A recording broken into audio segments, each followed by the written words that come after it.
You're listening to the Daily Sales Tips podcast, and I'm your host, Scott Ingram. Today's tip comes from David Milo. David is the current head of sales at Sauna, a startup based here in Austin that saw 10x growth last year. Here he is.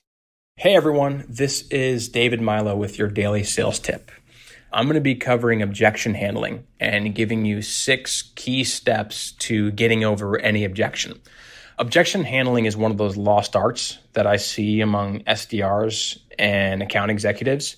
So if you're having some difficulties setting those appointments or getting deals right across the line, following these 6 steps will definitely make an impact on your commission and on how well you do. So step 1, listen. Just listen to your prospect, right? There's a lot of bad feelings and bad emotions that your prospect is having. You've got to let them get that out of their system. Another great reason for listening is you're uncovering more and more objections. Brian Tracy says that the best salespeople question skillfully and listen carefully. So make sure you're listening to your prospect. Number 2, empathize. Empathize with your prospect. You've got to be able to lower their walls. Make them a little bit more open to hearing what you're going to say. When someone gives you a no, their walls are very, very high. They're constrained. Their emotions are tight, right? You've got to be able to empathize with someone. And the more tailored that you can make that, the better off you're going to be.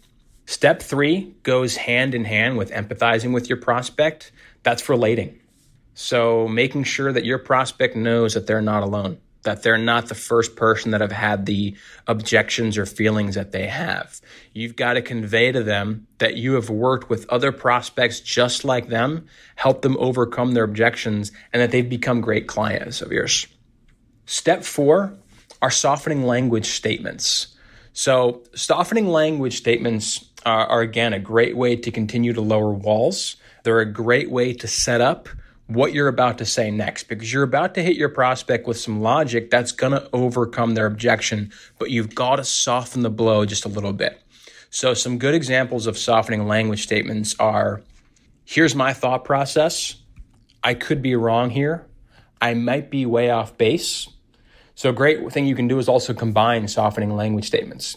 For example, here's my thought process. I could be way off base here, but so softening language statements are great. Step 5, you are now finally into getting into your logic. It's your point. It's that 1 or 2 or 3 things that you have in your bag to overcome that objection. The interesting thing is, though, there's 4 steps that go before your logic, and it's critical. As a salesperson, you've got to be patient. You already know the answer. Whatever objection you're getting from your prospect, you've probably heard it a million times, and you know exactly how to respond. But hitting them with your logic too early isn't going to help you out because you haven't opened up their ears to listening to you. So step 5, only after listening, only after empathizing, after relating, and after using softening language statements is now your logic. Once you've given your logic, step 6, the final step, is closing. Progress and move the phone call forward. I hope this helps. Try, practice these in your daily sales life, and I'm sure they're going to have a big impact on your commission. Thanks. You'll find a link to connect with David on LinkedIn at dailysales.tips/363. And on that page, you'll also find a link to Sauna, where they're actively growing their headcount and looking to hire for marketing, sales, operations, and support positions. Definitely worth checking out if you're looking to ride a rocket ship. Again, those links are at dailysales.tips/363. Then be sure to come back tomorrow for another great sales tip.